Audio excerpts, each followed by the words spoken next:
오늘의 말씀은 창세기 28장 15절 말씀입니다. 내가 너와 함께 있어 내가 어디로 가든지 너를 지키며 너를 이끌어 이 땅으로 돌아게 할지라.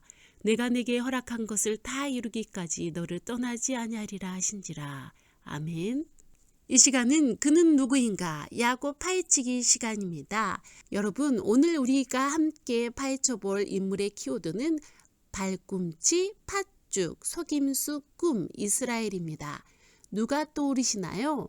그렇죠. 바로 야곱입니다. 오늘 이 5가지 키워드를 중심으로 야곱에 대해 살펴보면서 하나님께서 우리에게 주시는 교훈을 생각해 보려고 해요.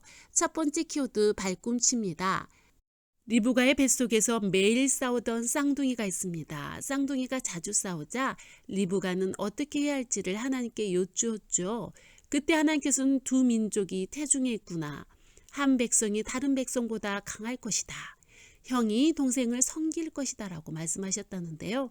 하나님의 말씀처럼 리브가가 쌍둥이를 출산할 때 동생이 형의 팔꿈치를 잡고 있었다고 합니다. 그리고 형은 붉고 털이 많다는 의미로 해서 동생은 형의 발꿈치를 잡았다는 의미로 야곱이라는 이름을 가지게 되었지요. 다음 키워드는 팥죽입니다. 두 형제가 성인이 되었을 때 일이죠. 형에서는 사냥을 마치고 배가 몹시 고픈 상태로 집에 돌아왔어요. 때마침 야곱은 평소 에서가 좋아하는 음식인 팥죽을 끓이고 있었어요. 에서가 야곱에게 팥죽 한 그릇을 달라고 하자 야곱은 팥죽을 맏아들의 권리와 바꾸자고 말했는데요. 당시에는 맏아들만이 가질 수 있는 특별한 권리가 장자권이 있었어요. 야곱이 꾀를 내어서 형 에서의 장자권을 빼앗고자 한 것입니다. 여기서 우리는 수단과 방법을 가리지 않고 자신이 원하는 것을 가지고야만은 야곱의 성격을 알 수 있겠죠. 세 번째 키워드는 속임수입니다. 속임수라니 도대체 무슨 일이 있었던 걸까요? 장자권을 탐낸 야곱이 아버지와 형을 속이고 만 것입니다. 어느 날 아버지 이삭이 복을 빌어주기 위해 에서를 불렀어요. 너는 둘로 나가 사냥을 하거라. 그것으로 내가 좋아하는 별미를 만들어 가져오며 내가 그것을 먹고 죽기 전에 너에게 마음껏 축복하겠다. 그 사실을 알게 된 야곱은 털이 많은 형처럼 보이기 위해 무엇으로? 바로 염소 가죽을 두르고 형의 옷도 입었습니다.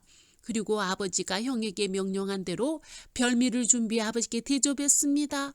눈이 잘 보이지 않았던 아버지 이삭은 야곱에게 그만 속고 말았습니다. 그리고 에서가 아닌 야곱에게 장자의 축복을 빌어줬지요. 에서는 이 사실을 알고 잔뜩 화가 나 야곱을 죽이려고 했습니다. 결국 야곱은 에서를 피해 머나먼 곳 외삼촌이 있는 곳으로 도망가야 했습니다.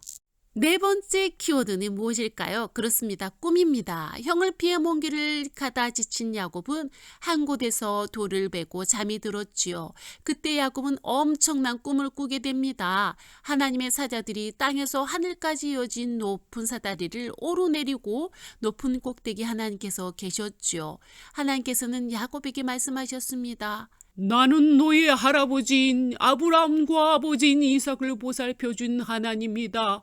내가 누워있는 이 땅을 놓아 내 자손에게 줄 것이다.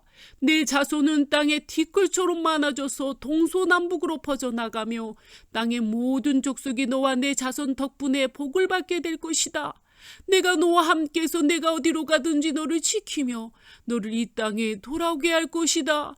내가 너에게 준 약속을 다 이룰 때까지 결코 너를 떠나지 않겠다. 하나님께서는 할아버지 아브라함과 아버지 이삭에게 주신 약속을 야곱에게도 통일하게 주셨습니다. 꿈에서 깬 야곱은 멀게 느껴졌던 하나님께서 자기 곁에 계셨고 지금도 함께 하시며 앞으로도 함께 하신다는 말씀에 감격했습니다. 야곱은 베고 놓던 돌을 세워 기둥을 삼고 하나님께 예배드렸지요. 그는 먼 길을 떠나 외롭고 두려웠던 순간에 하나님께서 함께 하심을 깨달았습니다. 여러분, 마지막 키워드는 무엇일까요? 이스라엘입니다. 이스라엘은 지중해 옆에 위치한 나라였습니다. 그런데 이스라엘은 야곱의 또 다른 이름이기도 하죠. 야곱이 어떻게 이스라엘이라는 이름을 가지게 되었을까요? 외삼촌 집으로 도망간 야곱은 그곳에서 아내들을 맞이해 많은 자녀를 낳았습니다. 재산 또한 많이 쌓았죠.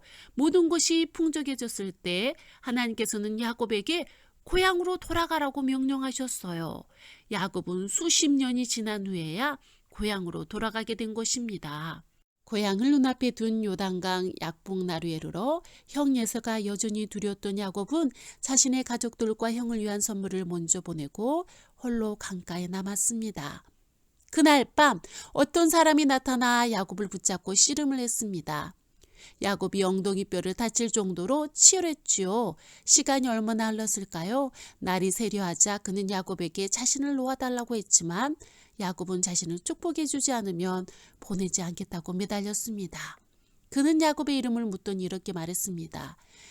내가 하나님과 겨루이기였고 사람과도 겨루이기였으니 이제 너 이름은 야곱이 아니라 이스라엘이다.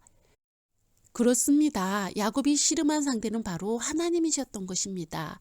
이스라엘이 된 야곱은 이후 형 예서와 극적으로 화해하게 되고 하나님께서 약속하신 땅으로 돌아올 수 있었습니다. 그리고 오랜 시간이 흘러 하나님의 약속대로 야곱의 12 아들은 엄청난 민족을 이루게 되었죠. 그 민족이 오늘날 이스라엘 민족이랍니다. 다짐하는 시간입니다. 우리는 오늘 발꿈치, 팥죽, 속임수, 꿈, 이스라엘이라는 키워드로 야곱을 살펴보았습니다. 그의 삶의 순간마다 함께 하신 분이 계셨죠? 누구였죠? 그렇습니다. 바로 하나님이십니다. 하나님께서는 야곱을 엄마 리브가의 뱃속에서부터 선택하셨고 그를 통해 큰 민족을 이루겠다고 약속하셨어요. 비록 형과 아버지를 속이고 수십 년 고생하다 뒤늦게 고향으로 돌아갔지만 야곱과 함께 하겠다는 하나님의 약속은 마침내 이루어졌던 것이죠. 야곱에게 약속하시고 야곱과의 약속을 지키신 하나님께서는 오늘 우리와도 함께 하십니다. 여러분을 엄마 뱃속에서부터 알고 계셨던 하나님께서는 어떤 순간이든 어떤 어려움이든 어떤 모습이든 늘 함께 하십니다.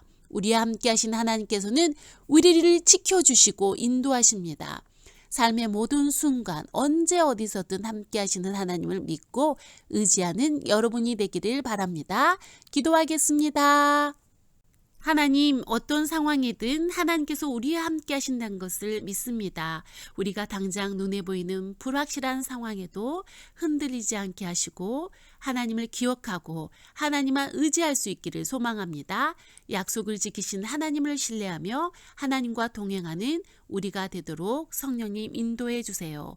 우리를 불쌍히 여겨주세요. 우리 주 예수 이름으로 기도합니다. 아멘.